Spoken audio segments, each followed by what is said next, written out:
నాకున్న కొన్ని పరిమితుల వల్ల నేను ఒక 10 పాయింట్లు మాట్లాడదామని వచ్చాను. అందులో 3 పాయింట్లు కదీర్ గారు ఒకటి మాట్లాడేశారు, ప్రసేన్ గారు ఒకటి మాట్లాడేశారు, మా పద్మ గారు కూడా ఒకటి మాట్లాడేశారు.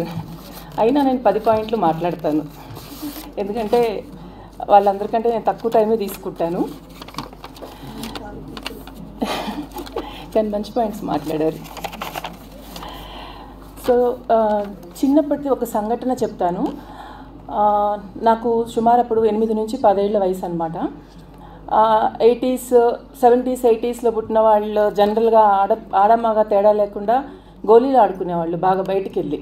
సో సమ్మర్ వచ్చిందంటే నేను అసలు అన్నము స్నానము ఇవేవి లేకుండా గోళీలు ఆడుకోవడానికి వెళ్ళిపోయేదాన్ని. సమ్మర్ హాలిడేస్ ఈవెన్ సండేస్ కూడా.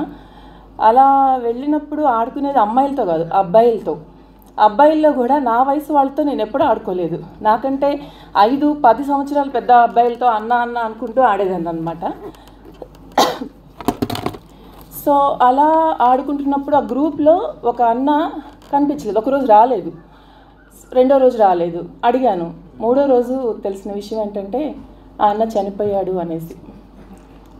సో ఏం జరిగిందో నాకు సరిగ్గా గుర్తు కూడా లేదు అప్పుడు సంఘటన, అంతవరకు గుర్తుంది.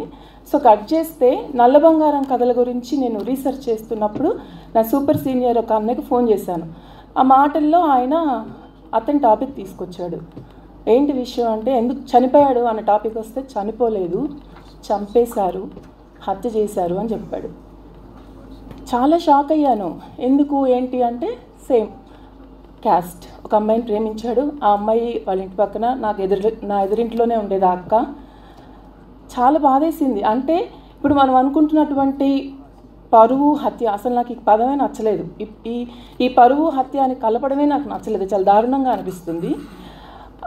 అప్పుడే అంటే ఆల్మోస్ట్ 80sలో జరిగింది ఇది. అప్పుడే ఇలాంటి హత్య జరిగిందా అని చాలా బాధేసింది. తర్వాత నేను ఆ అక్క నెంబర్ తీసుకుని మాట్లాడాను.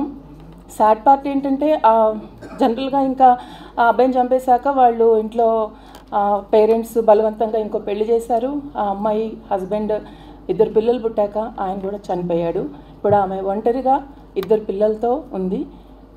చిన్న హ్యాపీ న్యూస్ ఏంటంటే, ఆ అమ్మాయి ఒక ముస్లిం అబ్బాయిని లవ్ చేసింది, పెళ్లి చేసింది ఆవిడ. ఒక చిన్న సంతోషం వేసింది నాకు. అంటే ఆమె జీవితంలో జరగంది, కోల్పోయింది ఏది ఉందో తన కూతురికి మతాంతర వివాహం చేసింది అని. ఎక్కువ డీటెయిల్స్ అడగలేదు, బట్ చెప్పిందనమాట. బాగా చదువుకుంది అమ్మాయి, బాగా సెటిల్ అయింది, ముస్లిం అబ్బాయిని చేసుకుందని. కానీ నాకు కూడా చాలా హ్యాపీగా అనిపించింది.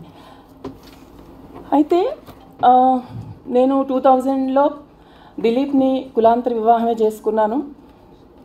అప్పుడు మేమిద్దరం ఏమనుకున్నామంటే, కులాంతర వివాహాలు, మతాంతర వివాహాలు ఇలాంటివన్నీ సాఫీగా జరిగిపోతాయి, పెద్ద ఏమీ గొడవలు ఇవేమి ఉండవు, మత కల్లోలు కానీ ఈ కులమతాల అంతరాలు, ఈ కులమత భేదాలు ఏమి ఉండవు అని చాలా ఆశపడ్డాం మేము. ఆశపడ్డ అదే టైంలో, అదే 2000 సంవత్సరంలో కొన్ని వేల కిలోమీటర్ల దూరంలో జెస్సీ హత్య జరిగింది. సేమ్ ఇయర్లో, ఆల్మోస్ట్ ఒక ఫ్యూ మంత్స్ డిఫరెన్స్తో. మాది ఏప్రిల్లో పెళ్ళైంది, జూన్లో కదా అమ్మాయి చనిపోయింది.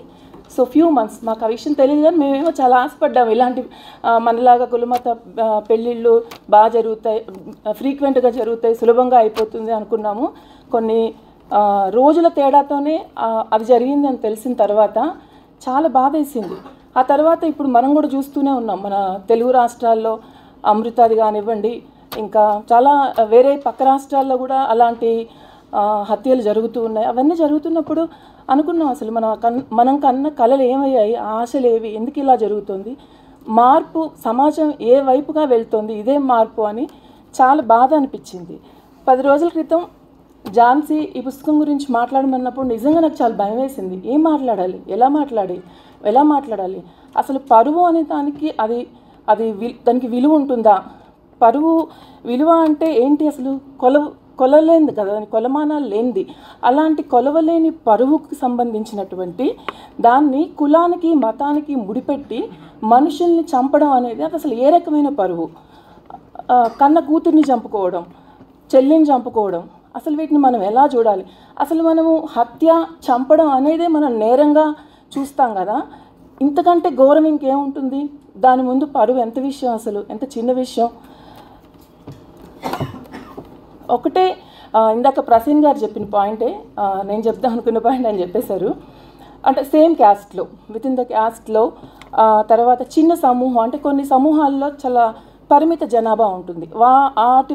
వాళ్ళ మధ్య జరిగేటటువంటి వివాహాలు సైంటిఫిక్ పరిభాషలో ఇన్బ్రీడింగ్కి దారితీసి ఆ పుట్టే నెక్స్ట్ జనరేషన్ పిల్లలు చాలా రకాల డిజార్డర్స్తో పుడతారు. ఎగ్జాంపుల్ నేను చూశాను మా దూరపు రిలేటివ్స్లో తలసీమియా డిసీజ్, దాంతో ఎంత బాధపడతారో కళ్ళారా చూశాను. సో అలాంటి వివాహాలు కాకుండా విభిన్న సమూహాలు, విభిన్న కులాలు, విభిన్న మతాలు మధ్య జరిగినటువంటి వివాహాల వల్ల ఏమవుతుందంటే కల్చరల్ ఎక్స్చేంజ్ జరుగుతుంది అని అనిపిస్తుంది నాకు. అంటే వాళ్ళ జీవన విధానం కానివ్వండి, వాళ్ళ అలవాట్లు కానివ్వండి, అవన్నీ ఎక్స్చేంజ్ అయ్యి ఒక కల్చరల్ అమాల్గమేషన్ అవుతుంది అని నాకు అనిపిస్తుంది. That is my personal opinion.